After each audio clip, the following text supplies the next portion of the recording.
Oi, gente! Antes de assistir o vídeo, olha, inscreva-se no canal e também dê o seu like. Isso é muito importante pra gente, tá bom? Olha, curta bastante o nosso vídeo e que Deus abençoe você. Queridos, vamos continuar a nossa narrativa de Reis? Abram lá, por favor, em 1 Reis, capítulo 21. Nós estamos estudando a história do primeiro livro de Reis, com foco no ministério do profeta Elias. É o momento em que estamos estudando aqui agora, mas é sempre bom lembrar que o livro de Reis não trata só do ministério de Elias. Na verdade, o ministério de Elias e Eliseu corresponde a uma parte relativamente pequena do livro de Reis. A proposta do livro dos Reis é falar exatamente sobre os reis, tanto de Israel, reino do norte, como de Judá, o reino do sul. E nós podemos fazer muitas conexões entre o momento que nós temos vivido hoje e o cenário da monarquia de Israel, que era uma monarquia comprometida, idólatra, imoral. O povo já estava moralmente comprometido também. E nós estamos estudando já há algum tempo a história do profeta Elias, que começa lá em 1 Reis 17 e avança até os primeiros capítulos do segundo livro dos Reis. Na semana passada, nós começamos a estudar o capítulo 21, como os irmãos veem aí na tela.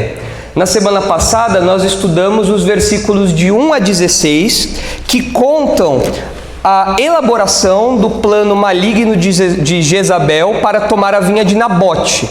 Não só o plano, mas também a execução desse plano e o sucesso que Jezabel obtém ao conseguir exterminar Nabote, os herdeiros de Nabote, e tomar aquela vinha para Acabe, que tinha um desejo caprichoso, era um capricho, era um luxo que Acabe queria ter uma vinha do lado do seu palácio ali, seu palácio de verão, seu palácio de inverno, que ele gostaria de ter para ter uma horta particular, uma horta privada ali. Ele faz birra e Jezabel então consegue essa conquista aí para ele por meio de recursos maus. Ela faz isso por meio de instrumentos iníquos, instrumentos que mostram a impiedade dela. Então, na semana passada, nós vimos a mensagem central do capítulo todo, que é: a impiedade traz o juízo divino. Na semana passada, nós vimos o foco na impiedade, porque a história mostra, primeiro, como que foi esse planejamento e a execução desse plano maligno de Jezabel para tomar a vinha de Nabote. E nós vimos marcas da impiedade, nós vimos 3 marcas de impiedade. O ímpio tem 3 características básicas que nós percebemos aqui no relato, especialmente olhando para Jezabel, mas também envolvendo Acabe. Nós vimos a birra, nós vimos a manipulação, e no finalzinho aí, no resto do trechinho que nós estudamos, né, nós vimos que o Acabe, aqui a Jezabel, né, além de Acabe fazer birra, além da Jezabel ser manipuladora, nós vimos a crueldade deles, porque nós vimos que não apenas Nabote foi assassinado, mas os filhos de Nabote foram assassinados também, de modo extremamente cruel. Então a birra, a manipulação e a crueldade ficam evidentes na vida do ímpio. Mas nós terminamos a aula passada um pouco tristes, porque o mal prevaleceu. E nós sabemos que isso acontece às vezes aqui na nossa realidade. É muito frequente o mal prevalecer. Existem muitos Nabotes injustiçados hoje do mesmo jeito. Existem muitos Acabes e Jezabels, ou Jezabéis, aqui tem sucesso. Mas nós precisamos lembrar do ensino todo do capítulo, que é a nossa mensagem central. A impiedade não fica impune. A impiedade traz o juízo divino. E esse capítulo aqui serve para mostrar a condenação de Acabe, a condenação definitiva de Acabe. Acabe está colocando mais lenha na fogueira da sua condenação. E agora nós já estamos caminhando para os últimos momentos de Acabe. Logo mais Acabe vai ser morto. No capítulo seguinte, no capítulo 22 de 1 Reis, nós já temos o juízo de Deus vindo de modo derradeiro sobre Acabe. E Acabe morrendo, sendo aí, recebendo a paga pela sua impiedade, pela sua idolatria, pelos seus atos maus. Então hoje nós vamos ver a parte do juízo divino. Então isso tem que nos animar um pouco. Nós sabemos que o mal não vai ficar impune. Isso que aconteceu aqui na história de Nabote é algo que acontece hoje nos nossos dias. Mas o juízo de Deus também tem que estar em nosso horizonte. Senão nós ficamos desesperados, senão nós ficamos sem chão. Nós vamos, mas o mal sempre vai vencer? Para sempre? Não. O mal pode vencer temporalmente aqui, nessa realidade às vezes palpável para nós. Mas seja agora, seja no futuro, em algum momento Deus vai trazer juízo sobre os ímpios. Então vamos ler o capítulo 21 de novo, desde o versículo 1, só ler a história que nós já estudamos na semana passada, para que os irmãos possam recordar o que aconteceu. E hoje nós vamos estudar os versículos 17 a 29, mostrando marcas do juízo divino. Então veja só, na semana passada nós vimos marcas da impiedade. Hoje nós vamos ver marcas do juízo divino. Nós vamos ver que o juízo divino é certeiro, o juízo divino é completo e o juízo divino é misericordioso. Aí você fala, juízo divino é misericordioso? Pois é, na história de Acabe nós vemos expressão de misericórdia de Deus no juízo que ele aplica. Mas vamos estudar aí os versículos 17 a 29 com calma, mas antes vamos ler os versículos 1 a 16 para que a gente recorde o que aconteceu, tá bom? Então 1 Reis 21, versículo 1 diz assim: Sucedeu depois disto o seguinte: Nabote, o jezreelita, possuía uma vinha ao lado do palácio que Acabe, rei de Samaria, tinha em Jezreel. Disse Acabe a Nabote: Dá-me a tua vinha, para que me sirva de horta, pois está perto, ao lado da minha casa. Dar-te-ei por ela outra, melhor, ou se for do teu agrado, dar-te-ei em dinheiro o que ela vale. Porém Nabote disse a Acabe: Guarde-me o Senhor de que eu dê a herança de meus pais. Então Acabe veio desgostoso e indignado para sua casa, por causa da palavra que Nabote, o jezreelita, lhe falara, quando disse: Não te darei a herança de meus pais. E deitou-se na sua cama, voltou o rosto e não comeu pão. Porém, vindo Jezabel, sua mulher, ter com ele, lhe disse: Que é isso que tens assim desgostoso o teu espírito e não comes pão? Ele lhe respondeu: Porque falei a Nabote, o jezreelita, e lhe disse: Dá-me a tua vinha por dinheiro, ou, se te apraz, dar-te-ei outra em seu lugar. Porém ele disse: Não te darei a minha vinha. Então Jezabel, sua mulher, lhe disse: Governas tu com efeito sobre Israel?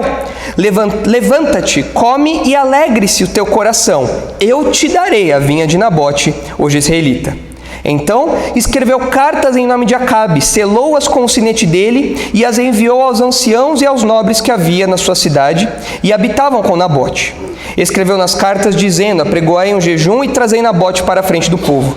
Fazei sentar defronte dele 2 homens malignos, que testemunhem contra ele, dizendo: Blasfemaste contra Deus e contra o rei. Depois levai-o para fora e apedrejai-o para que morra. Os homens da sua cidade, os anciãos e os nobres que nela habitavam, fizeram como Jezabel lhes ordenara, segundo estava escrito nas cartas que lhes havia mandado. Apregoaram o jejum e trouxeram Nabote para a frente do povo. Então vieram 2 homens malignos, sentaram defronte dele e testemunharam contra ele, contra Nabote, perante o povo, dizendo: Nabote blasfemou contra Deus e contra o rei. E o levaram para fora da cidade e o apedrejaram, e morreu. Então mandaram dizer: Nabote foi apedrejado e morreu. Tendo Jezabel ouvido que Nabote fora apedrejado e morrera, disse a Acabe: Levanta-te e toma posse da vinha que Nabote, o jezreelita, recusou dar-te por dinheiro, pois Nabote já não vive, mas é morto. Tendo Acabe ouvido que Nabote era morto, levantou-se para descer para a vinha de Nabote, o jezreelita, para tomar posse dela. Então até aqui nós já estudamos. Nós vimos as marcas da impiedade, nós vimos que Jezabel é uma mulher má. E Acabe consente com tudo que Jezabel faz e não espera nem o corpo de Nabote esfriar para já descer e tomar posse ali da vinha que era de Nabote. Nesse primeiro momento, como eu disse, nós vimos que a impiedade triunfou, o mal teve sucesso. Mas, assim como rapidamente o plano de Jezabel é executado e tem sucesso, na mesma velocidade o juízo de Deus vem. É implacável e rápido, é veloz aqui na narrativa como esse juízo divino chega até Acabe.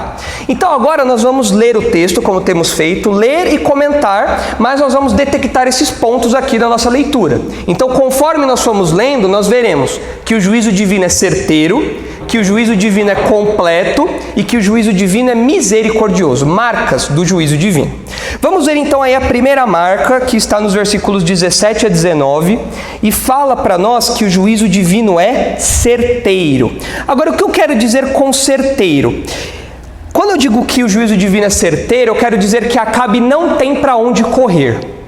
E não só não tem para onde correr, como o juízo que Deus traz a Acabe, que Elias, como porta-voz de Deus, traz a Acabe, é um juízo que cabe exatamente no crime que Acabe cometeu. É um juízo muito apropriado para o crime do casal. É uma pena muito apropriada para o crime que Jezabel e Acabe cometeram. Então, esse aspecto certeiro do juízo de Deus é que não adianta. Acabe pensou que tinha sido tranquilo. Opa, ganhei a vinha de boa, não tenho que me preocupar com nada e agora eu só vou desfrutar dela. Acabe mal pensou isso e o juízo de Deus já veio. Deus já enviou Elias para mandar esse juízo. O meu pai conta, quando ele era pequeno, que a minha avó é muito baixinha. Minha avó é muito baixinha. Minha avó, a gente brinca que ela é a mais baixinha da família e ela é muito pequenininha. E meu pai, meus tios, meu avô são maiores que a minha avó. Todo mundo é maior que a minha avó. Eu, com 12 anos, era maior que a minha avó. Só que o meu pai e meus tios eram atentados. Eles eram crianças bem mal comportadas. E, eventualmente, minha avó precisava discipliná-los. Naquela época, os pais batiam nos filhos. Naquela época existia disciplina ainda nas casas. Às vezes até de um pouco exagerado. Meu avô, por exemplo, meu pai conta que meu avô chegava em casa, batia no meu pai e falava: eu não sei porque eu estou batendo, mas você sabe que você está apanhando. Então, às vezes tinha uns exageros aí. Mas, eventualmente, o motivo era justo. E meu pai, diante da minha avó tinha que disciplinar meu pai já era grande, minha avó baixinha, não tinha ali muita força, meu pai saía correndo. Só que meu pai conta que a minha avó tinha um projétil, uma arma que era infalível. Não importa o quão longe o meu pai estivesse, a minha avó pegava o chinelinho 32 dela, mirava, não importa a distância, não importa quão longe está, não importa se está em outro estado, outro país, não importa. Meu pai falava que minha avó mirava e era na lata, na cabeça. Não tinha sniper mais habilidoso que minha avó, não tinha. Era um bumerangue o chinelo dela, era o escudo do Capitão América. Acerta onde for. Essa era a mira da minha avó. Era uma mira certeira. O chinelo ia. Não tinha para onde correr. Você podia virar, fazer curva, descer, ficar... Não adianta. O chinelo vai pegar. Não tem jeito. E o que nós vemos aqui é Elias, entre aspas, como esse chinelo. Elias é certeiro aqui na fala dele, na comunicação do juízo de Deus, e não tem para onde Acabe correr. Acabe aqui acha que está tudo tranquilo, que está tudo bem, mal ele imagina que o chinelo já está voando já na direção dele. Quando ele se dá conta, já era, o chinelo já bateu, o alvo já está batido, headshot já, não tem condição. Então, esse juízo que aparece aqui é certeiro nesse sentido. Acabe não esperava que isso fosse acontecer tão rápido e acontece. E é algo extremamente apropriado.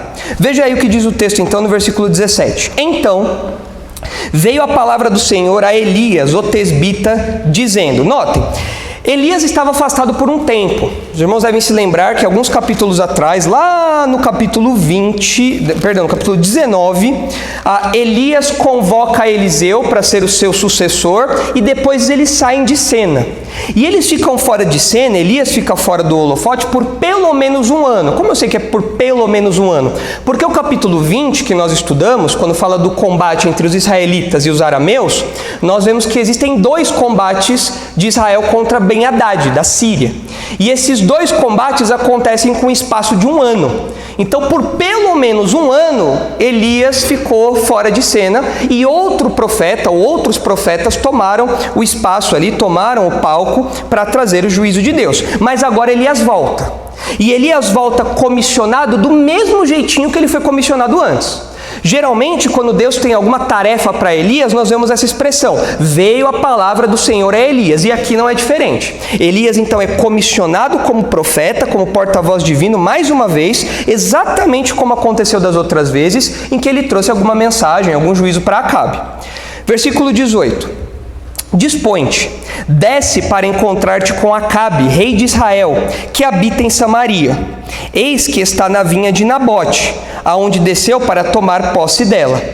Falar-lhe-ás dizendo: assim diz o Senhor, mataste e ainda por cima tomaste a herança? Dir-lhe-ás mais: assim diz o Senhor, no lugar em que os cães lamberam o sangue de Nabote, cães lamberão o teu sangue, o teu mesmo, há uma ênfase aqui, o teu sangue vai ser lambido pelos cães lá nesse campo, nesse lugar onde o sangue de Nabote foi lambido pelos cães, né, onde aconteceu todo aquele crime terrível. Evidentemente, Deus tinha conhecimento completo a respeito do crime que havia acontecido. Deus tinha total ciência de tudo aquilo. Deus estava por dentro dos fatos do crime que Jezabel e Acabe tinham cometido. Ele estava ciente de cada passo que foi dado pelo rei ímpio e pela rainha ímpia. E certamente isso não ficaria impune, porque a impiedade traz o juízo divino. Deus está ciente do que aconteceu, Deus está atento ao sofrimento do seu servo, à injustiça que foi cometida, fala isso para Elias: Elias, aconteceu isso, vá lá agora, porque isso está acontecendo e eu vou trazer juízo sobre esses dois. Agora, a condenação que Deus traz a Acabe por meio de Elias pode nos parecer um pouco estranha, porque o versículo 19 fala assim: assim diz o Senhor, mataste e ainda por cima tomaste a herança. O texto fala que Acabe havia matado e possuído a terra de Nabote. De fato, Acabe estava indo lá para tomar posse da terra, mas Acabe tinha matado a Nabote? Ele foi o primeiro responsável pelo assassinato daquele homem na história que a gente acabou de ler? Não. Quem foi a principal responsável por isso? Jezabel. Então por que aqui Deus traz o julgamento sobre Acabe? Falando, você matou e você tomou posse. Por quê? Porque ele foi permissivo. Os irmãos concordam que ele foi permissivo? Por que mais? Foi cúmplice. Tem mais um detalhezinho aí. Acabe era alguém sem importância no reino? Ele era alguém... ele era o Tião aí, o Tião que ninguém conhece? Quem que era o Acabe? Ele era rei em Samaria. Ou seja, tudo que acontece debaixo da sua jurisdição é responsabilidade sua. Então aqui nós vemos que essa pena, essa condenação aplicada a Acabe não é injusta. Primeiro, porque ele estava realmente tomando posse da terra. Em segundo lugar, porque a falta de oposição a Jezabel fez ele cúmplice dos atos dela. Ele aprovou o que Jezabel fez e pior, tirou benefício disso. Não apenas se silenciou deixando que Jezabel fizesse o que queria, mas agora que estava tudo certo, ele vai lá e desfruta da vinha. Ou seja, ele é tão culpado quanto Jezabel. Ele consentiu com tudo aquilo que Jezabel fez. E mais, como eu disse, ele era líder da nação. Ele tinha responsabilidade de proteger o povo, de cuidar do povo, e ele faz o contrário. Ele faz aqui um crime, ele permite um crime terrível ser cometido dentro do seu território, inclusive por meio de recursos que foram despachados da sua mesa, porque o texto que nós lemos, a partir do versículo 8, fala que Jezabel escreveu as coisas com a autorização, com os instrumentos de Acabe. Ou seja, Acabe era tão culpado quanto Jezabel. Isso nos ensina um princípio importante. O consentimento com algo mal é tão ativamente responsável por aquilo como aquele que executa o mal. A pessoa que consente com o mal, a pessoa que concorda com o mal, tem tanta responsabilidade como aquele que executa o mal. Porque aqui quem executa todo o plano, quem planeja e executa é Jezabel. Mas Acabe fica ali só de olho, só esperando. Só lá esperando o tempo em que ele vai poder tomar a vinha de Nabote. Ele está só aguardando, e com isso ele está consentindo, aprovando a atitude da sua esposa. Então nós aprendemos isso. Quem consente com algo que é errado, quem não repreende algo que é errado, quem não faz oposição àquilo que é errado, é tão responsável pelo mal como aquele que executa. Aí eu fiquei pensando, falei, como que a gente pode aplicar isso no nosso dia a dia, né? numa realidade mais palpável? A gente poderia pensar em alguns exemplos, mas me veio à mente um em específico, que eu acho que é um exemplo. Aqui não tem a ver com homicídio, não tem a ver com isso, mas ilustra um pouco a realidade desse princípio aqui. Que quando você consente com algo, você se torna responsável pela propagação daquilo também. O que eu pensei? Os irmãos sabem que nós aqui da nossa igreja, os pastores, são ativamente contrários ao movimento pentecostal. Os irmãos sabem disso. Nós não temos problema nenhum em denunciar os erros, as heresias, as mentiras do movimento pentecostal. Nós falamos isso a plenos pulmões, sempre que possível. Sempre que a Bíblia nos permite falar sobre isso, nós falamos, tanto que eu estou fazendo isso agora. Mas o que nós vemos hoje é que muitos pastores famosos, ditos reformados, ditos tradicionais, se silenciam e consentem com o movimento pentecostal. Eles falam assim, não, porque o movimento pentecostal tem lá os seus defeitos, alguma coisinha ou outra e tal, mas a gente não pode repreendê-los, a gente não pode falar que eles estão errados, a gente não pode ter uma postura de correção, de exortação, de confronto para com eles. E com isso, os retetés da vida, os sapatinhos de fogo, as mentiras todas, vão se proliferando com o consentimento desses pastores. E são pastores que muitas vezes têm projeção e não usam a projeção que tem para denunciar o erro. Inclusive são pastores que evidentemente se beneficiam financeiramente do movimento pentecostal. Não por algum tipo de malícia ou por algum tipo de coisa errada, mas porque nesse discurso de consentimento conseguem vender os livrinhos para os pentecostais, eu vou vender a minha literatura para o movimento pentecostal, vou pregar nas igrejas pentecostais. Ao consentir com isso, evidentemente, isso traz algum benefício para eles, é óbvio, é um mercado que é aberto. Agora, o crescimento do movimento pentecostal hoje se deve ao consentimento de homens como esses. Homens que não têm coragem de se opor ao mal, de se opor à mentira, de se opor ao movimento que destrói vidas, como acontece no movimento pentecostal. Eles consentem com isso, e o crescimento disso é culpa deles também. Não é apenas culpa do Zé que fala charamacantas, labachúrias, não é apenas culpa das falsas profetisas, dos falsos apóstolos, é culpa também dos pastores que se silenciam diante do mal, porque eles consentem e, em algum grau, às vezes até obtêm algum benefício disso. Nós não podemos ser assim. Nós não podemos adotar essa postura. O consentimento que Acabe tem com a ação de Jezabel mostra que ele é tão culpado pelo que aconteceu como ela que executou aquilo. E esses pastores que consentem com o movimento pentecostal, fazendo um discursinho quase ecumênico, um discursinho de bom moço, um discursinho que não fala nada contra, essas pessoas estão consentindo com o avanço do mal. E elas serão responsáveis por isso também, porque isso é negligência. Não se opor à mentira é negligência. Não basta eu ficar quieto diante do mal, isso é omissão. Isso é omissão. Não é à toa que Tiago fala, aquele que sabe que deve fazer e não o faz, nisso está sendo generoso. É isso que Tiago fala? Que Tiago fala, aquele que sabe que deve fazer e não o faz, nisso está pecando. Se você sabe quais são as ordens de Deus e você não vive desse jeito, isso é pecado. Isso não é um simples, deixa quieto, deixa tranquilo. Não, isso é uma omissão grave, é uma negligência grave. E esses homens, por consentirem desse jeito, se tornam tão culpados como aqueles que executam esses erros. E como eu disse para vocês, o juízo veio quase de forma imediata.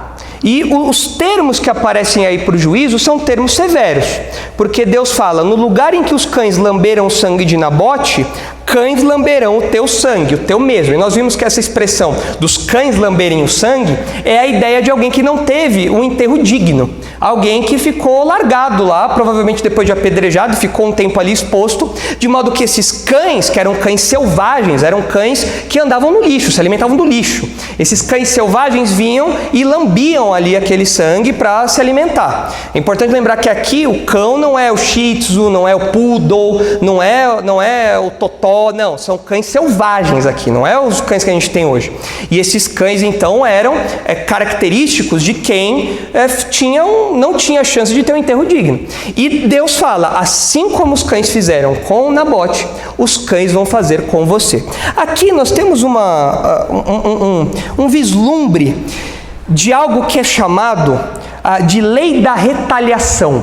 Já ouviram falar? Em latim é lex talionis, é assim que fala? Lex talionis? A lei da retaliação, ou lei do talião, como alguns traduzem aí. É a ideia de que aquele princípio que aparece até em Deuteronômio, Levítico, Êxodo, do olho por olho, dente por dente, era um princípio comum a várias sociedades do Oriente Antigo, do Oriente Médio Antigo. E Deus aprova esse princípio na lei de Moisés, aprova isso, fala realmente tem punições em que o crime, em que a punição deve ser proporcional ao crime. Você não pode abusar. E aqui nós temos esse princípio sendo aplicado, o princípio da lei do talião, ou da lei da retaliação. Se os irmãos olharem o capítulo 20, que nós já estudamos, os irmãos vão ver um vislumbre desse princípio também sendo aplicado. Lá no capítulo 20, no versículo 42, nós vemos o seguinte: e disse-lhe, assim diz o Senhor, porquanto soltaste a mão do homem que eu havia condenado, a tua vida será em lugar da sua vida, e o teu povo no lugar do teu povo. Vejam a proporcionalidade aqui. E o Antigo Testamento se preocupa muito com a proporcionalidade. A lei do talião servia para evitar abusos, porque às vezes acontecia o quê? A pessoa tinha o dedinho machucado, então o pastor Robson machucava o meu dedinho, a gente estava lá jogando bola, basquete e tal, o pastor Robson veio e machucou meu dedo. O que eu falava? É assim? Então agora você vai sentir a minha fúria, você vai sentir a minha vingança. Agora eu vou aplicar uma pena a você. E eu ia lá, processava o pastor Robson, e o julgamento decidia que o pastor Robson tinha que perder a mão pelo que ele fez comigo. Mas isso não é proporcional, porque eu machuquei o meu dedinho. E o pastor Robson perdeu a mão. Então não há proporcionalidade nisso. Então a lei do talião servia para evitar abusos. E no Antigo Testamento era desse jeito também, para evitar abusos. Em alguns contextos, especialmente nesse que nós estamos estudando aqui, talvez alguns irmãos se choquem, mas a lei do talião assegurava que uma pessoa que era assassinada, aquela pessoa que assassinou, tinha que acontecer o que com ela? Ela tinha que morrer. Se você pega uma balança, imagine aqui uma balança, de um lado eu coloco a vida humana. Várias leis do Antigo Testamento tinham compensações. Se acontecer tal coisa, faça tal coisa, pague tal coisa. Mas no caso de um assassinato, um homicídio doloso, que é quando tem a intenção de matar, né? Um homicídio doloso, eu coloco a vítima de um lado. Qual a compensação que precisa estar do outro lado da balança para que haja uma proporcionalidade adequada para essa pena? Eu posso colocar uma indenizaçãozinha ali de 5 mil? Não? Dá para colocar? Posso colocar ali a faculdade do filho do cara ser pago? Pode? Não. A questão é, a vida humana, a única coisa que equilibra essa balança é outra vida humana. É o criminoso. E é por isso que no Antigo Testamento nós vemos de modo muito claro, alguns irmãos podem se assustar, mas nós vemos de modo muito claro a aprovação da pena de morte. Para o Antigo Testamento não tem problema nenhum isso daí. E pasmem, para o Novo Testamento também não tem problema nenhum. Desde Gênesis, dos primeiros versículos de Gênesis, lá nos primeiros capítulos, nós vemos Deus falando: quem derramar o sangue do homem, terá o seu sangue derramado pelo homem. É uma proporcionalidade. Isso mostra o valor da vida humana. E isso mostra como o nosso sistema judiciário, penitenciário, está fora da realidade. Porque para uma pessoa como o Lázaro, que fez o que fez lá no Distrito Federal, ele ia passar alguns aninhos preso e talvez depois, por bom comportamento, ele ia ser solto depois. Ou seja, não tem proporcionalidade nenhuma. Então, eu disse, alguns irmãos podem se assustar, mas a Bíblia não tem problema nenhum com a pena de morte. E o próprio Deus diz isso aqui: assim como os cães fizeram com Nabote, os cães vão fazer com você. É vida por vida, nesse caso. Vejam Levítico capítulo 24. Vejam Levítico 24, onde tem uma aplicação, é um dos trechos que fala a respeito da aplicação da lei do talião, da lex talionis.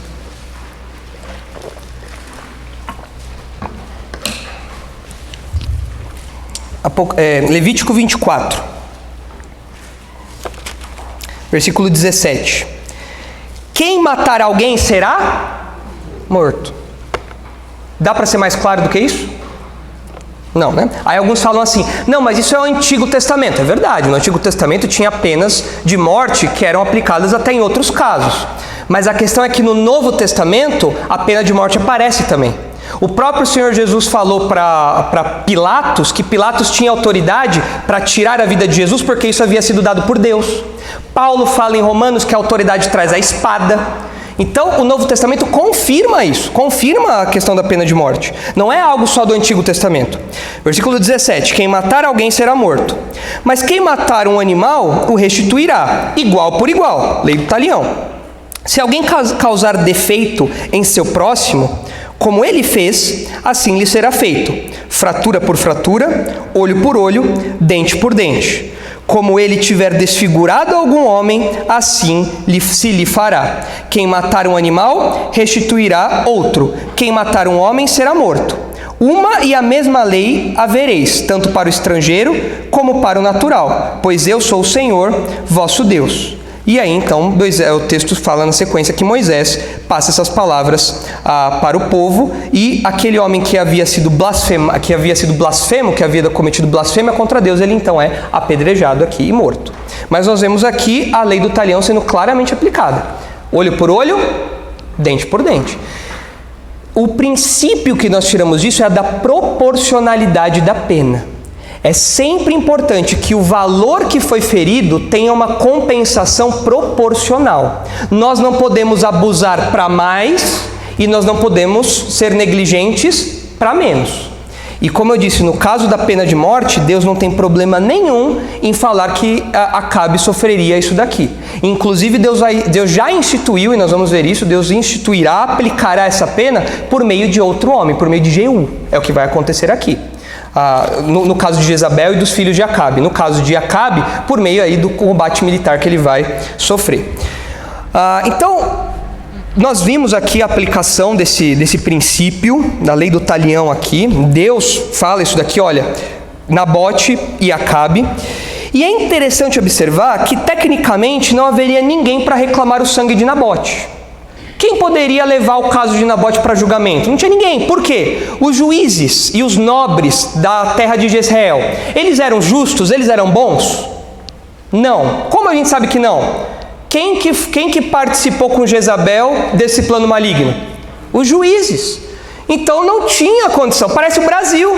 Vamos levar para o STF. O que vai acontecer? Vai beneficiar a gente? É claro que não. Os juízes, a corte está comprometida. Ninguém vai lutar pela nossa causa. Ninguém lutaria pela causa de Nabote. O rei, vamos apelar ao rei, vamos apelar ao poder executivo. O poder executivo podia fazer alguma coisa? Aqui? Ele ia fazer alguma coisa de bom? Ele foi o principal, ele foi quem mandou, o mandante de tudo isso aí praticamente, a birra dele que desencadeou tudo isso. Ou seja, não dá para apelar para o rei também. Ao invés de promover o bem do povo, ele foi responsável pela trama. Mas os herdeiros de Nabote podem processar o Estado, podem processar Jezabel pelo que aconteceu, não é mesmo? Podem? Por quê? Está tudo morto também. E aí? Quem que vai reclamar o sangue de Nabote? Tem alguém que poderia fazer justiça pelo que aconteceu com Nabote? Quem? Deus. E é exatamente o que acontece aqui. Não passa muito tempo, o próprio Senhor se levanta como vingador de Nabote. Os irmãos se lembram do conceito de vingador do Antigo Testamento? Em alguns casos, quando alguém era assassinado, o parente dessa vítima se tornava o vingador de sangue e podia então fazer justiça contra aquele crime que fora cometido. Nabote não tem mais nenhum vingador aqui que poderia fazer justiça. Não tem nenhuma instância terrena a qual Nabote poderia recorrer. Mas então quem sai em defesa de Nabote? Diretamente, prontamente? O próprio Deus. Ele sai, ele se levanta como vingador do seu servo. E, irmãos, isso tem que nos consolar. Porque aqui, na nossa vida, aqui neste momento, nós sofremos como Nabote. E nós não temos a quem recorrer também. Você vai recorrer ao juiz, o que vai acontecer? Você vai ser penalizado. São aqueles casos ridículos que nós vemos que a vítima tem que pagar indenização para o bandido. Não é possível uma coisa dessa. Pois é. Não dá para nós recorrermos a isso. Nós podemos recorrer aos nossos governantes do Poder Executivo, governadores, prefeitos. Dá para recorrer a eles? Eles são confiáveis? Eles são pessoas justas de bem, que punem o mal e exaltam o bem? Também não. E muitas vezes nós nos vemos sozinhos. Quem então um dia se levantará para vingar as injustiças cometidas aos servos de Deus? O próprio Senhor. E eu acho muito interessante que no Novo Testamento, no Antigo também, mas no Novo Testamento é muito claro Deus como vingador das injustiças do seu povo. Se os irmãos olharem Apocalipse, capítulo 6, os irmãos verão um clamor de pessoas que já morreram, aqui em Apocalipse 6. Pessoas que já foram martirizadas, foram injustiçadas. E olha o clamor dessas pessoas aqui. Apocalipse, capítulo 6. Versículo 9. Olha só. Quando ele abriu o quinto selo, vi, debaixo do altar, as almas daqueles que tinham sido mortos por causa da palavra de Deus e por causa do testemunho que sustentavam. Clamaram em grande voz, dizendo: até quando, ó soberano Senhor, santo e verdadeiro, não julgas nem vingas o nosso sangue dos que habitam sobre a terra? Então a cada um deles foi dada uma vestidura branca, e lhes disseram que repousassem ainda por pouco tempo, até que também se completasse o número de seus conservos e seus irmãos, que iam ser mortos como igualmente eles foram. O que está acontecendo aqui? Qual que é a expectativa de vingança? Tem expectativa de vingança aqui? Tem, mas tem que esperar mais um pouquinho. A vingança vai chegar. Vocês sofreram, vocês foram injustiçados, vocês clamam agora por justiça. Essa vingança vai chegar, mas é preciso esperar um pouco mais. E nós vemos no resto do livro de Apocalipse essa vingança vindo. Inclusive, os termos que o Antigo Testamento usam para o dia do juízo de Deus é dia de vingança também. Quando Deus vai se levantar para trazer vingança sobre o seu povo injustiçado. Então nós precisamos ter isso em mente, porque senão nós desanimamos nesse mundo. Nós estamos falando, a impiedade traz o juízo divino. Senhor, quando que esse juízo divino vem? Ele vai vir. A ira de Deus virá. Não é à toa que o apóstolo Paulo fala em Romanos: olha, vocês devem dar espaço para a ira de Deus, porque vocês conhecem o que a Bíblia diz, que Deus é o vingador, a Ele pertence a vingança, Ele retribuirá. Deus está atento às injustiças que nós sofremos, irmãos. Deus não está indiferente. Quando o povo padeceu no Egito, Deus estava atento, e um dia Deus resgatou o povo do Egito. Falou: o clamor desse povo chegou até mim, agora eu vou libertá-los. Da mesma maneira, as injustiças que nós sofremos aqui, um dia elas serão também punidas. A impiedade receberá o devido juízo divino aí, que nós tanto aguardamos. E então nós vemos com isso a realidade de que o juízo divino é certeiro. Você não tem para onde fugir. É o chinelo. Vai chegar. Uma hora o juízo divino chega. E enquanto nós esperamos isso, qual deve ser a nossa postura? Nós estamos aguardando esse dia, mas e agora? O que nós fazemos? Vamos ver o Salmo 37. Olha o que diz o Salmo 37. O Salmo 37 nos instrui um pouco a respeito disso. Olha só o que diz. Salmo 37. Salmo de Davi. Não te indignes por causa dos malfeitores, nem tenhas inveja dos que praticam a iniquidade, pois eles dentro em breve definharão como a relva e murcharão como a erva verde. Confia no Senhor e faz o bem, habita na terra e alimenta-te da verdade. Agrada-te do Senhor e Ele satisfará os desejos do teu coração. Tem muito solteiro que usa esse versículo aqui para achar que Deus vai trazer uma noiva, uma namorada. Não é sobre isso que o texto está falando. Agrada-te do Senhor. Tem um livro antigo do pastor Jaime Kemp, chama Eu Amo Você. Eu lembro que quando eu era jovem, solteiro, doido para namorar, eu li esse livro e falei: vou me agradar do Senhor, porque Ele vai satisfazer o desejo do meu coração. E o livro falava para fazer isso. Só que é uma exegese terrível, porque o texto está falando aqui de vingança. Olha, espera no Senhor, porque um dia Ele vai satisfazer o seu desejo de vingança, o seu desejo de ver a justiça feita. Não é desejo por uma namorada. Tem outros textos que você pode usar para consolar um solteirão, para alguém encalhado. Você pode, mas não esse. Esse texto não é para isso. É uma exegese ruim essa. Agrada-te do Senhor e Ele satisfará os desejos do teu coração. Entrega o teu caminho ao Senhor, confia nele e o mais Ele fará. Fará sobressair a tua justiça como a luz e o teu direito como o sol ao meio-dia.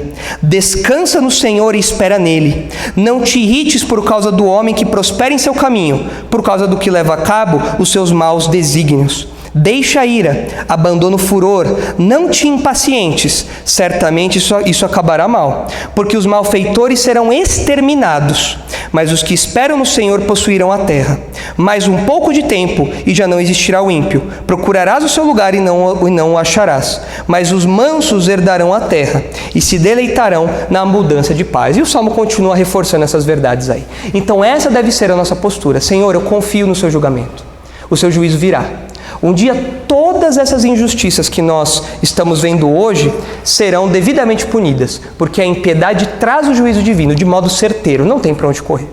Segunda marca do juízo divino ali, na sequência, versículos 20 a 26, o juízo divino é completo, Deus não deixa pontas soltas. Olha o versículo 20 como começa. Elias vem para falar com Acabe. Versículo 20 diz: perguntou Acabe a Elias: já achaste, inimigo meu? É impressionante como Acabe sempre faz uma recepção calorosa para Elias. Acabe sempre dá boas-vindas para Elias. Se os irmãos se lembrarem lá do capítulo 18, quando Elias chega para falar com Acabe, Acabe fala assim: o que você quer, perturbador de Israel? É só apelidos fofinhos aqui, é só adjetivos bons que Acabe aplica a Elias aqui. A recepção é sempre negativa. Por quê? Por que Acabe não gosta de Elias? Porque tudo que Acabe faz de mal, Elias denuncia. Elias confronta o pecado de Acabe. Então, para Acabe, Elias é um perturbador da paz de Israel, porque na verdade é um perturbador da paz dele. Elias é um inimigo pessoal de Acabe, porque confronta o seu pecado, as suas atitudes. E irmãos, não se enganem, os ímpios nos veem como inimigos também. Os ímpios, como Acabe, olham para os crentes e nos acham como inimigos, nos rotulam como inimigos.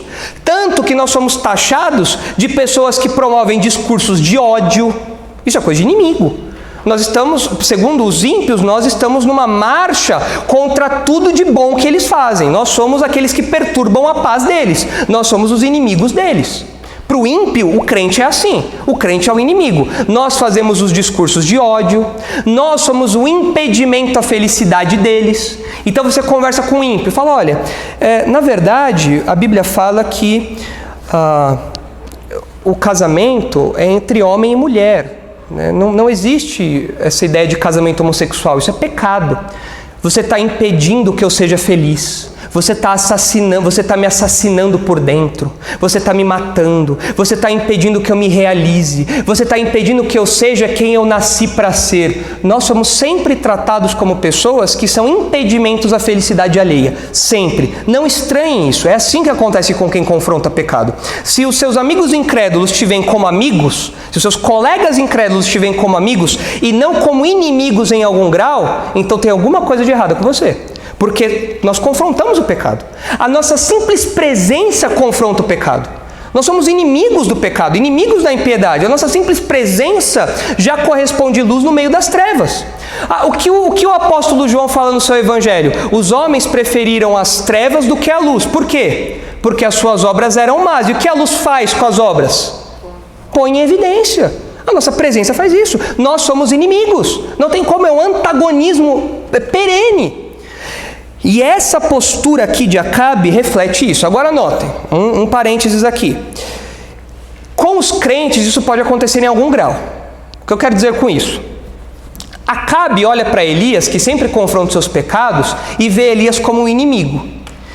E no nosso convívio cristão é normal, é correto e é saudável que os crentes se exortem mutuamente, que confrontemos os pecados uns dos outros. É normal que isso aconteça. Agora, tem pessoas que quando confrontadas têm a postura de Acabe. Fala assim: você me exortou? Nunca mais olho na sua cara. Nunca mais. Nunca mais falo com você. Você é meu inimigo, você não quer meu bem. Você veio para me criticar, mas eu vim para denunciar o seu pecado, você tem que mudar. Não, mas você não tem amor por mim. Você é meu inimigo. E então se armam da mesma postura de Acabe aqui. Crente não pode ser assim. Crente não pode agir dessa maneira. Isso é uma característica do ímpio, de ver quem confronta o pecado como inimigo. Nós não podemos ser assim. O texto continua, versículo 20 ainda. Respondeu ele: achei-te, porquanto já te vendeste para fazer o que é mal perante o Senhor. Essa expressãozinha aqui, já te vendeste para fazer o que é mal, tem uma ideia de escravidão embutida. É a ideia de você se vender como escravo, e então ser totalmente submisso ao seu senhor, ao seu dono, para fazer aquilo que é mal. O que o texto está falando, o que Elias fala para Acabe, é que Acabe assumiu uma posição de escravo do mal. Ele faz tudo que o mal o leva a fazer. Ele está completamente e deliberadamente submisso ao mal. O mal fala, faça isso, ele faz. Ele é um servo obediente, ele é um escravo do mal, de tudo aquilo que desagrada a Deus. E é curioso nós observarmos que o Novo Testamento retrata isso também. Olhe lá Romanos capítulo 6. Quando o apóstolo Paulo fala em Romanos sobre a realidade do homem incrédulo, num primeiro momento, ele fala dessa realidade, que o homem é vendido para fazer o mal, o homem é escravo do pecado. Ele é escravo do mal. Veja o que diz Romanos capítulo 6, versículo 15, olha só. Romanos 6,15. Preste atenção, porque se você está aqui, você ainda não é um crente, você é como Acabe, um escravo do mal. O mal manda, você obedece. Você tem um senhor que não é Deus. O seu senhor é o mal. O que ele manda, você faz. Você é escravo de tudo aquilo que não presta. Você é escravo do pecado. Você é escravo disso. Olha as palavras que o apóstolo Paulo diz aqui. Romanos capítulo 6, versículo 15. E daí? Havemos de pecar porque não estamos debaixo da lei, sim da graça? De modo nenhum. Não sabeis que daquele a quem vos ofereceis como servos pela obediência, desse mesmo a quem obedeceis sois servos, seja do pecado para a morte ou da obediência para a justiça? Ou seja, a quem você presta obediência, você é servo. Se você faz algo justo, você é servo da justiça. Se você faz algo que é mal, você é servo da maldade, do pecado. Versículo 17. Mas graças a Deus, porque outrora escravos do pecado, contudo viestes a obedecer de coração a forma de doutrina a que fostes entregues, ou seja, a pregação do apóstolo Paulo. E uma vez libertados do pecado, fostes feitos servos da justiça. Falo como homem por causa da fraqueza da vossa carne. Paulo está tentando se fazer claro aqui. Paulo usa uma analogia para poder vencer a limitação de entendimento dos romanos. Assim como oferecestes os vossos membros para a escravidão da impureza e da maldade, para a maldade, ou seja, com o resultado da maldade, assim oferecei agora os vossos membros para servirem à justiça, e o fruto disso será a santificação, para a santificação. Porque quando éreis escravos do pecado, estáveis isentos em relação à justiça. Ou seja, vocês eram escravos do pecado, vocês não eram servos da justiça. E quando vocês eram escravos do pecado, versículo 21, o que vocês colheram? Naquele tempo, que resultados colhestes? Somente as coisas de que agora vos envergonhais, porque o fim delas é a morte. Agora, porém, libertados do pecado, transformados em servos de Deus, tendes o vosso fruto para a santificação e, por fim, a vida eterna. Porque o salário do pecado é a morte, mas o dom gratuito de Deus é a vida eterna em Cristo Jesus, nosso Senhor. Você se vende para fazer o mal, você é escravo do pecado. Qual a recompensa que você vai ter? A morte. Agora, Paulo fala, ensina para nós aqui uma verdade importante. Salvação, conversão no Novo Testamento significa troca de senhorio. Em nenhum momento da sua vida você vai estar livre de alguma autoridade sobre você.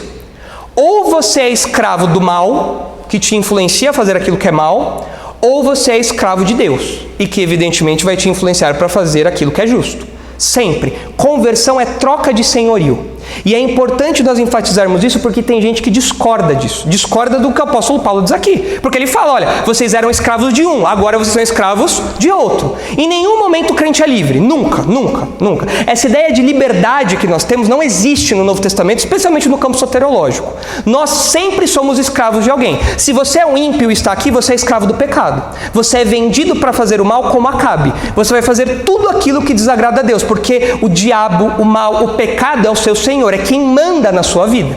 Agora, quando você reconhece essa realidade, crê em Cristo como seu Salvador, agora Ele se torna o seu Senhor. Deus se torna o seu dono e agora você vive de outro modo. Você vive em obediência a Ele. E é importante que nós tenhamos isso em mente, essa troca de senhorio. Porque tem crente que diz que se converte, mas continua obedecendo a outro senhor. E não é possível isso acontecer. Tem crente que se converte, mas continua ouvindo a instrução do outro dono. Então é o camarada que trabalha no lugar, mas usa o seu tempo de trabalho para outra empresa. Isso não existe. Isso não existe. Os servos de Deus são escravos de Deus e obedecem a Deus. E Paulo fala, agora vocês vão trabalhar para a justiça, e isso vai desembocar na santificação de vocês. Antes vocês eram escravos do mal. Então cuidado com o discurso de que um crente pode viver do jeito que ele quer, que não tem problema, o que importa é o coração. Não é assim não. Para o apóstolo Paulo não é assim. Nós já fomos escravos do pecado, não somos mais. Nós já fomos como Acabe, os crentes não são mais. Se você ainda não é um crente, você é escravo do pecado. Você é escravo do pecado. Você precisa trocar de senhor, trocar de senhorio. E então você sairá desse quadro terrível que nós temos visto no exemplo de Acabe. Versículo 21. Eis que trarei o mal sobre ti, arrancarei a tua posteridade e exterminarei de Acabe a todo do sexo masculino, quer escravo, quer livre em Israel. Ou seja, a punição tinha por alvo exterminar toda a dinastia de Acabe. Todos. Nenhum herdeiro sobreviveria. E isso era aplicado em vários contextos do Antigo Testamento, mas no caso de Nabote tem um ponto de justiça adicional, porque os herdeiros de Nabote também foram assassinados. E agora os herdeiros de Acabe também padeceriam por isso, e toda a dinastia de Acabe seria exterminada. Versículo 22. Farei a tua casa como a casa de Jeroboão, filho de Nebate, e como a casa de Baasa, filho de Aías, por causa da provocação com que me irritaste e fizeste pecar a Israel. Também de Jezabel falou o Senhor: cães devorarão Jezabel dentro dos muros de Jezreel. Quem morrer de Acabe na cidade, os cães comerão. E quem morrer no campo, as aves do céu comerão. Aqui nós vemos a aplicação de uma fórmula de juízo que já aparece com Jeroboão. Nós não vamos ler, mas está lá no capítulo 14 de 1 Reis. E de Baasa, ambos reis de Israel. E a mesma fórmula de juízo que é aplicada a esses homens é aplicada agora a Acabe. O mesmo juízo que Deus trouxe sobre Jeroboão e sobre Baasa, agora vai vir sobre Acabe. É a mesma coisa. O que mostra o tamanho do comprometimento moral de Israel. Todos os reis do reino do norte foram pagãos. Todos, sem exceção. Tem alguma exceção, pastor Thomas? Não, né? Todos, só Judá teve exceção. O reino do norte não teve nenhuma exceção. Todos foram ímpios. Todos. O comprometimento foi completo. A pena que foi aplicada a um, foi aplicada a outro, até que veio o exílio, e aí veio o juízo divino de modo mais definitivo ali sobre o povo, e o povo foi exilado. Mas o reino do norte, meus irmãos, terrível, terrível isso. E evidentemente, a Jezabel não ficaria fora do juízo divino. E o que acontece com Jezabel? Olha 2 Reis capítulo 9. Olha o cumprimento das palavras aqui de Elias, as palavras do Senhor por meio de Elias a Acabe. Olha o desfecho da história de Jezabel. 2 Reis, capítulo 9, versículo 30. Olha só.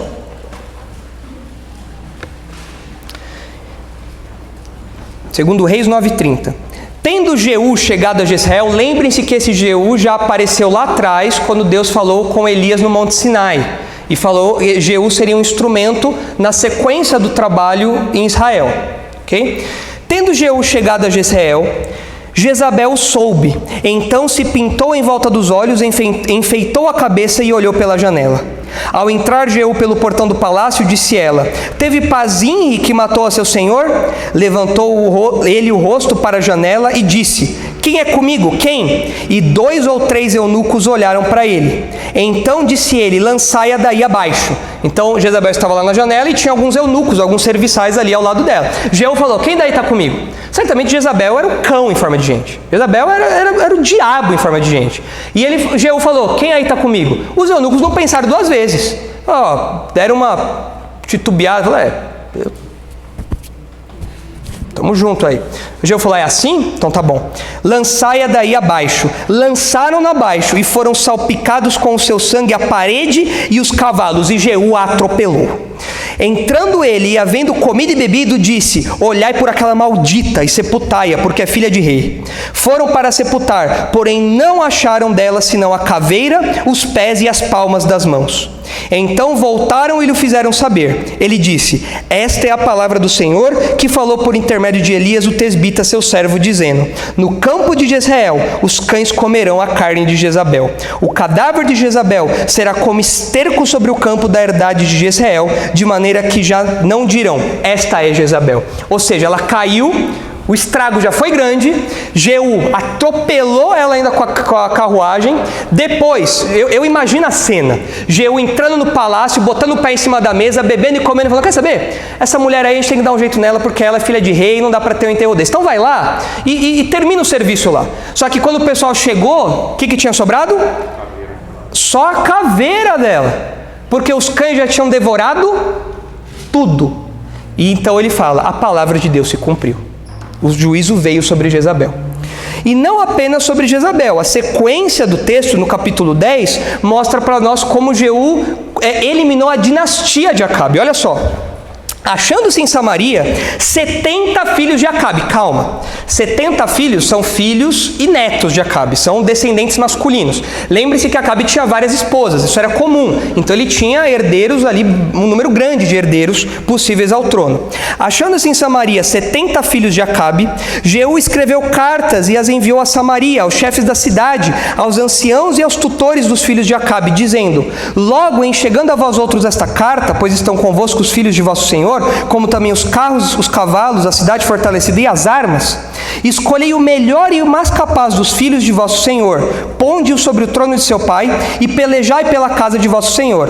Porém eles temeram muitíssimo e disseram: dois reis não puderam resistir a ele, a Jeú. Como, pois, poderemos nós fazê-lo? Então o responsável pelo palácio, e o responsável pela cidade, e os anciãos, e os tutores mandaram dizer a Jeú: teus servos somos, e tudo quanto nos ordenares faremos. A ninguém constituiremos reis, faze o que bem te parecer. Então lhes escreveu outra carta, dizendo: se estiverdes do meu lado e quiserdes obedecer-me, tomai as cabeças dos homens, filhos de vosso Senhor, e amanhã a estas horas vindes a mim a Jezreel. Ora, os filhos do rei, que eram 70, estavam com os grandes da cidade que os criavam. Chegada a eles a carta, tomaram os filhos do rei e os mataram 70 pessoas, e puseram as suas cabeças num cestos e lhes mandaram a Jezreel. Toda a dinastia eliminada, porque o juízo de Deus é completo. O juízo de Deus não deixa pontas soltas. Ele falou: Jezabel vai acontecer isso, o que aconteceu? Aquilo. Todos os sexos masculinos serão eliminados. O que aconteceu? Jeú fez a limpa ali. E daqui a pouco nós vamos ver o que aconteceu com Acabe, porque Acabe também foi alvo do juízo de Deus. E irmãos, isso tem que nos lembrar, que o juízo de Deus é completo em relação aos ímpios. E se há alguém aqui ímpio, o juízo de Deus será completo em relação a você. Não haverá pontas soltas no juízo que Deus vai trazer sobre você. É uma punição completa, e completa em termos eternos. Você tem que tremer diante disso. O mesmo Deus que trouxe um juízo completo sobre a família de Acabe é o Deus que trará um juízo completo sobre aqueles que rejeitam o evangelho de Jesus. Versículo 25. Ninguém houve, pois, como Acabe, que se vendeu para fazer o que era mal perante o Senhor, porque Jezabel, sua mulher, o instigava, que fez grandes abominações, seguindo os ídolos, segundo tanto que fizeram os amorreus, o quais o Senhor lançou de diante dos filhos de Israel. Se houvesse um Guinness Book dos reis de Israel, um recorde dos reis de Israel, como pior rei de Israel, certamente Acabe figuraria ali como pior de todos os reis de Israel. E olha que a competição era muito acirrada, mas Acabe se destaca como o pior. Irmãos, essa evolução do mal que nós vemos no livro de Reis, que Acabe foi o pior rei, pior do que os seus antepassados, foi só piorando a coisa, isso mostra que o mal sempre tem espaço para crescer de modo criativo, sempre tem espaço para o mal avançar, sempre. Nós vemos isso no livro de Juízes, o mal avançando, geração após geração nós vemos isso acontecendo. Inclusive tem um estudo que eu dei no MBD tempos atrás, baseado no livro de Juízes, que mostra isso. O mal vai avançando e vai assumindo novas formas, formas criativas de pecado, formas mais intensas de pecado. Nós não podemos nos surpreender com isso. Quando a gente pensa que não dá para piorar, não dá para ser pior que Jeroboão, não dá para ser pior que Baasa, não dá para ser pior que Onri, pai de Acabe, quando nós pensamos isso, não dá para piorar, o que acontece? Vem Acabe, piora. Então a gente pensa, olha, a moral da nossa sociedade não dá para piorar. Então vem uma propaganda de uma hamburgueria e faz um comercial que coloca LGBT e criança no mesmo contexto. Ela fala, não dá para piorar. Dá, ou se dá. Dá para piorar. Alguns anos atrás a gente estava indignado por causa da propaganda do Boticário, não foi? Que tinha um casal LGBT, né? Hoje são as crianças. Dá para piorar. Sempre tem um Acabe nesse processo. Sempre dá para piorar. A gente fala, não dá para piorar. Então a gente vê um coral gay dos Estados Unidos falando que vão influenciar as nossas crianças para aceitar a causa LGBT. Sempre dá para piorar. Sempre dá para piorar. A questão é que, proporcionalmente falando, quanto mais densas as trevas, a luz dos crentes tem que ser mais forte. E o problema é que os crentes hoje são apáticos, indiferentes, ecumênicos, aceitam tudo, não fazem nenhum discurso de confronto como Elias faz aqui, como o próprio Deus manda que Elias faça. Então as trevas aumentam e ao invés da luz aumentar proporcionalmente também, a luz fica tímida, apática, indiferente. Nós não podemos ser assim, irmãos. Nós, como aqueles que defendem a verdade, aqueles que são luz, Jesus nos chamou de luz, falou, vocês são luz. Nós precisamos brilhar no meio dessas trevas. Quanto mais densas as trevas forem, mais forte a nossa luz deve brilhar. Porque o mal sempre vai avançar. E nós temos que avançar proporcionalmente também a nossa luz. E ao comparar Acabe com os amorreus, que aparecem aqui, os amorreus representam os povos, eram um dos povos, talvez o povo mais poderoso da terra de Canaã, daqueles que o povo de Israel teve que expulsar para tomar a terra de Canaã. E eles eram idólatras. Então, ao associar Acabe com os amorreus, está falando que esse homem foi idólatra. Tudo que Deus proibiu que o povo fizesse quando entrasse na terra, de se associar com os idólatras, Acabe fez. Acabe se tornou um idólatra. Mas eu quero destacar aqui, e nós vamos parar por aqui, no último ponto nós vemos numa próxima ocasião, porque eu quero fazer alguns destaques do próximo ponto.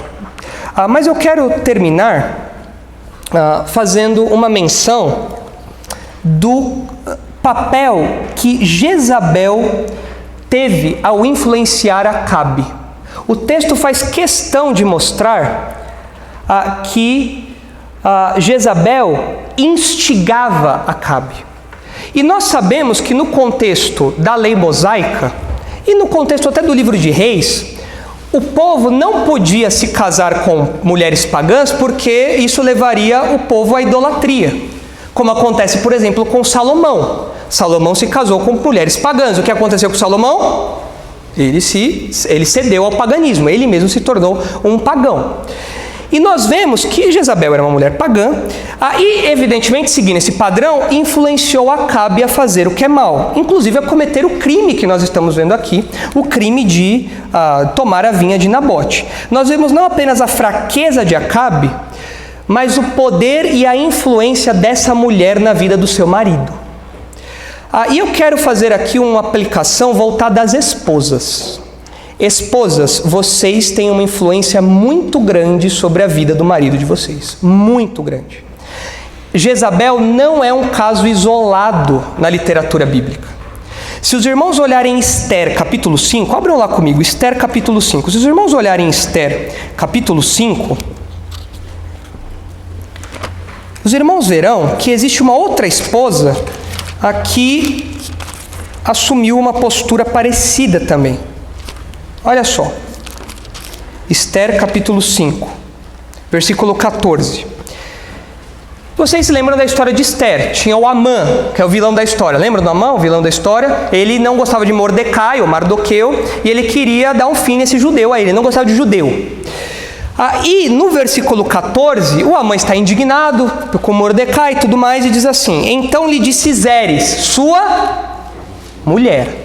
Olha só, quem vai dar a ideia aqui, quem vai participar da assembleia que vai dar uma ideia para Amã é a sua mulher. Está lá Zeres, a mulher de Amã. E todos os seus amigos. Faça-se uma forca de 50 côvados de altura, e pela manhã dize ao rei que nela enforquem a Mordecai. Então entra alegre com o rei ao banquete. A sugestão foi bem aceita por Amã, que mandou levantar a forca. Quem deu a ideia da forca? A mulher, os amigos e a mulher. Quem que instigou Acabe a fazer o mal? A mulher. Quem que induziu Adão a comer o fruto? Eva. Esposas, vocês têm um papel dado por Deus de auxiliar. O pecado distorce isso para que vocês se tornem auxiliadoras do mal na vida do marido de vocês. Vocês podem se tornar Jezabéis, Zeres, Evas nesse sentido. E comprometer a vida espiritual, a vida moral, o ministério do marido de vocês, a vida do marido de vocês. Vocês têm um poder de influência que a Bíblia deixa claro em várias porções. Várias porções. Então vocês não podem brincar com isso, vocês devem ser zelosas. Conhecer a Escritura, zelar pelas responsabilidades que Deus deu a vocês, lembrando que esse papel que Deus deu a vocês de desempenhar esse papel de auxiliadora é algo santo, é algo que deve fazer o bem para o marido de vocês. Eu me lembro sempre de Provérbios 31. Provérbios 31 é a personificação da sabedoria numa mulher. Para ilustrar o comportamento da sabedoria, de tudo o que foi falado no livro, o autor ilustra isso na vida de uma mulher. E Provérbios 31, 11 e 12 diz assim: o coração do seu marido confia nela, e não haverá falta de ganho. Ou seja, o marido tem plena confiança, ele está tranquilo, ele confia na esposa, que a esposa não vai fazer nada de mal para ele, a esposa vai fazer só o bem para ele. É o que o texto diz na sequência: ela lhe faz bem e não mal todos os dias da sua vida. Esposas que estão aqui, vocês têm dois caminhos. Ou vocês podem ser a mulher de Provérbios 31, ou vocês serão uma Jezabel, uma Zeres, uma Eva. Não tem outra opção. Vocês que são solteiras têm que desde agora cultivar isso na mente de vocês. O ministério que Deus dá às esposas é um ministério de grande impacto, de influência que não dá para mensurar. E o texto que nós estamos estudando faz uma menção disso. Jezabel instigava Acabe ao mal. Ele era um homem fraco, era um homem banana, nós já vimos isso. Mas Jezabel, no desempenho dessa função, levou Acabe para fazer o que era pior ainda, para se entregar cada vez mais ao paganismo. Então, esposas, lembrem-se disso. Lembre-se do valor do ministério de vocês. A impiedade traz o juízo divino. O juízo divino é certeiro, o juízo divino é completo, e na próxima ocasião nós vemos aí os versículos 27 e 29, porque parece que Acabe se arrepende. E aí, será que ele se arrependeu mesmo ou será que foi remorso? Aí vocês estudem aí até a próxima ocasião e vocês me respondam depois, tá bom? Mas no nosso próximo encontro a gente vê o desfecho aí dessa história, porque o juízo já está dado. Oi pessoal, eu espero que vocês tenham gostado do vídeo e olha, por favor, não esqueçam de dar o seu like, não esqueçam de se inscrever no nosso canal, isso é muito importante para nós, e também não se esqueçam de compartilhar. O nosso objetivo é divulgar a palavra de Deus e queremos que você seja um cooperador aí trabalhando com a gente nesse esforço de fazer a mensagem do Senhor chegar o mais distante possível ao maior número de pessoas, tá bom? Contamos com vocês. Tchau, tchau.